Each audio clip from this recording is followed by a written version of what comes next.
Ok, donc on va faire une deuxième vidéo rapidement pour parler toujours de la force de la place. Mais cette fois-ci, on va faire un exercice sur la balance de coton. Parce que la force de la place, il y a ces exercices types.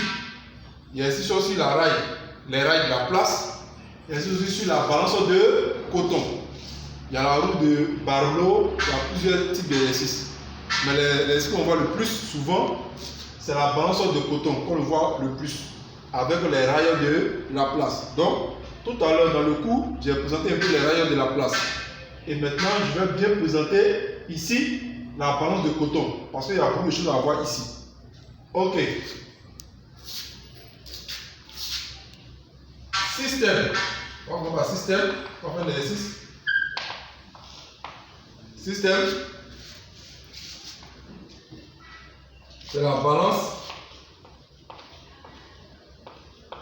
de masse M.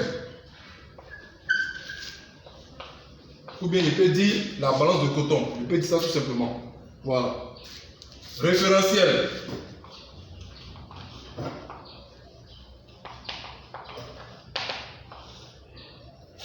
Référentiel, c'est très important ce cours-là. Il faut suivre comment on travaille avec la balance de coton. C'est ça très bien. Terrestre. Supposé. Galiléen. Voilà, Galilée, qui est le catholique en double là. C'est lui qui est là.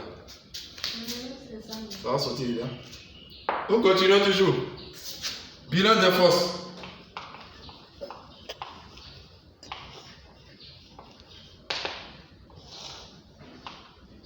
Le bilan des forces. Ici, la première force, quand on regarde ici, on a la force de la place. On a la force de la place. Fn. C'est la force de la place ici. Je vais mettre ça en vert.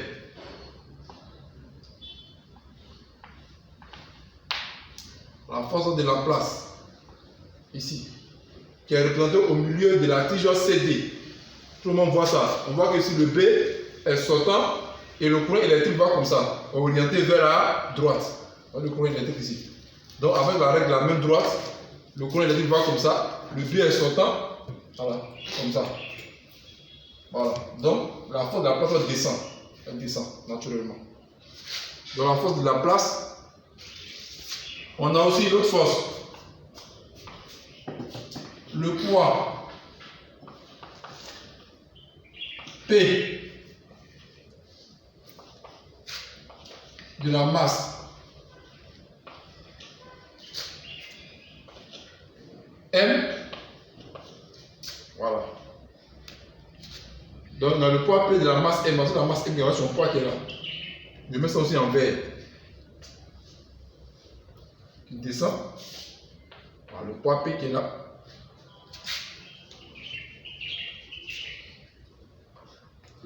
On a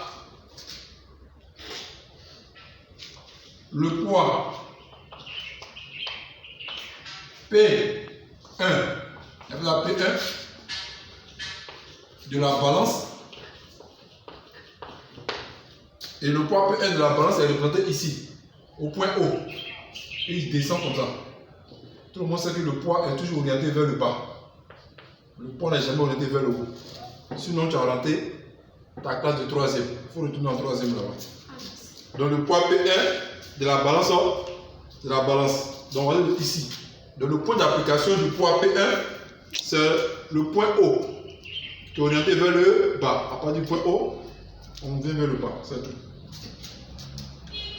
Ensuite, la dernière force, on a la réaction. R. On a la réaction R. La réaction R de l'axe de rotation.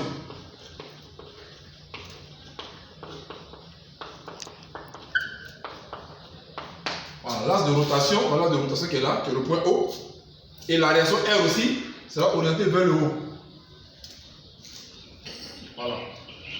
La réaction R de l'axe de rotation. Donc, pour une balance de coton, on a au moins 4 forces.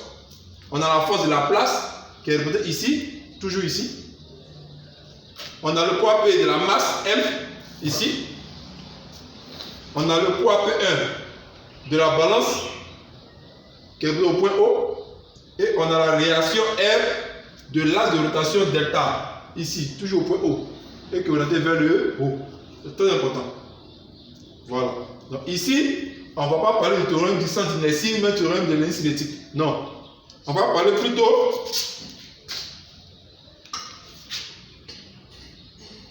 des moments. Je pense que vous vous rappelez des moments. En seconde C, on a vu les moments. En terminale, on ne fait pas de cours sur les moments. Mais dans le cours, dans le chapitre de la place, surtout dans la balance de coton, on parle des moments. C'est très important. Ok. Donc, on va appliquer ici un cours de la classe de seconde C. Donc, c'est très bien. À l'équilibre.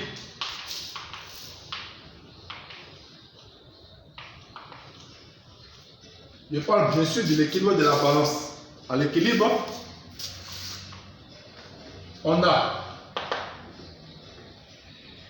tout le monde sait que la somme des moments à l'équilibre, la somme des moments des forces extérieures est égale à 0. Tout le monde sait ça.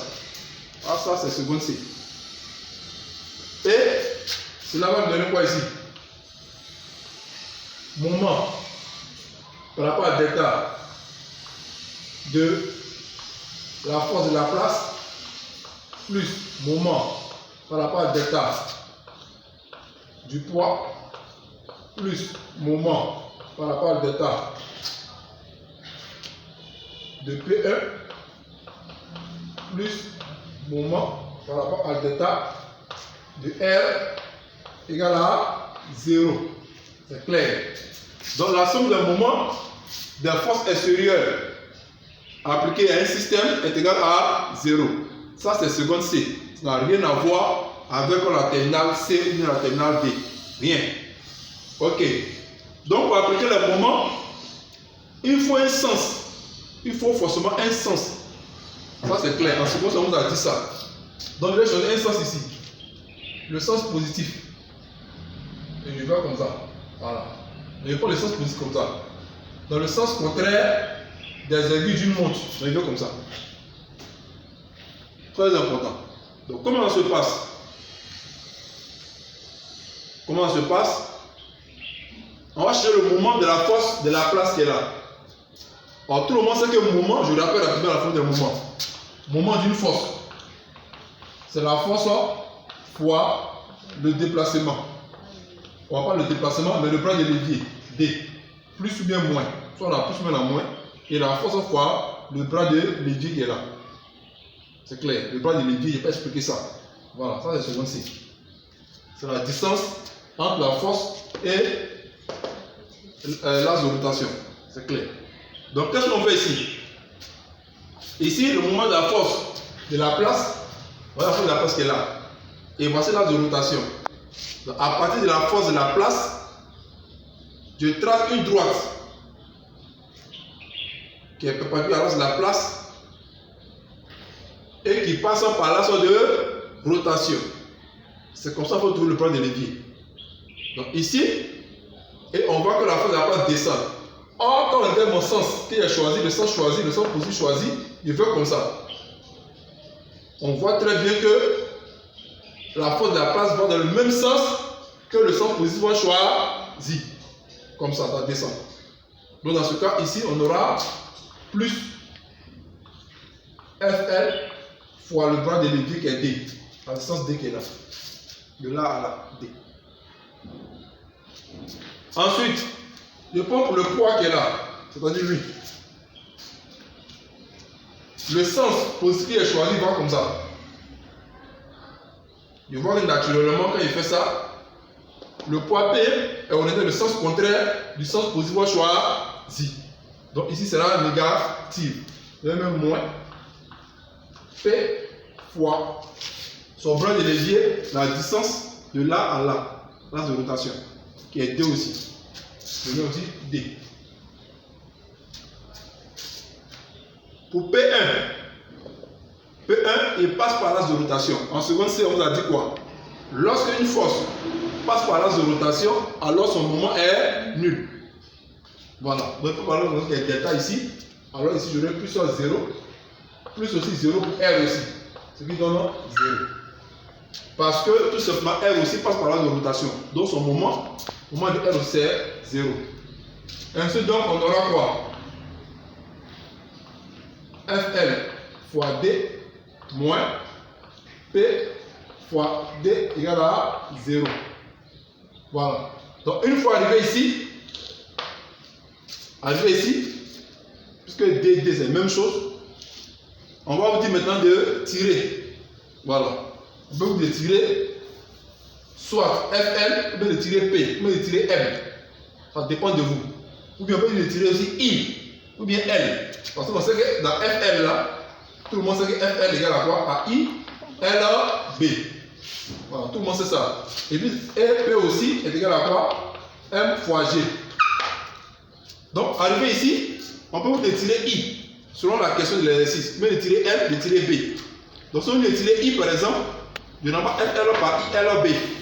Et puis, je tire l'expression de I. Si on me dit aussi d'étirer aussi M. Je remplace aussi P par M fois G. Et je tire l'expression aussi de M. Mais ce qu'il faut retenir, c'est la démarche. Voilà ce qu'il faut retenir.